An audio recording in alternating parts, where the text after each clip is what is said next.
ஏண்டி இவன் இங்க கூர்க்கா வேலைக்கு வந்தானா இல்ல இவன் மாமியார் வீட்டுக்கு விருந்துக்கு வந்தானா? சார் உயரமே பைக் மேல காலை போட்டு தான் தூங்குவாரா?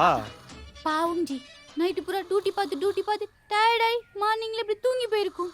என்ன உங்க ஊர்க்காரனுக்கு சப்போர்ட்டா? இந்த ராஜஸ்தான் ரத்த பாஸ்தெல்லாம் உங்க ஊரோட நிப்பாட்டிக்கோ. கேரத்த பாயசம்.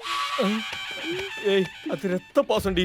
உனக்கு சொன்னாலும் புரியாது. எனக்கு ஆபீஸ் டைம் ஆச்சு, நான் போய் எழுப்புறேன். அரே ட்ரௌசரே, லூசாடா நிம்பல்.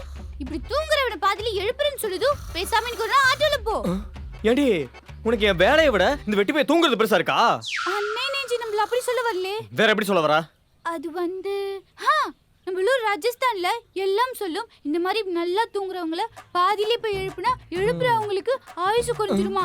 நம்மளுக்காக நிறைய விரதமா இருக்குது. நிம்பல் இப்ப போய் அவர் எழுப்பி நிம்பளுக்கு ஆயுசு குறைஞ்சி அல்பாயுசு மேல போயிடுச்சுன்னு வை.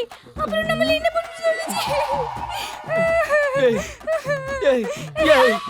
ஒப்பாரி வைக்காதடி. இப்ப என்ன இந்த சாரை எழுப்புனா நாலு பைசா போய் சேர்ந்துருவேன். சரி நான் ஆட்டோலயே போய்க்கிறேன். சரியா? அச்சாஜி, நீ எழுப்புனா அல்பாயுஸ்ல போயிருவேனாமே.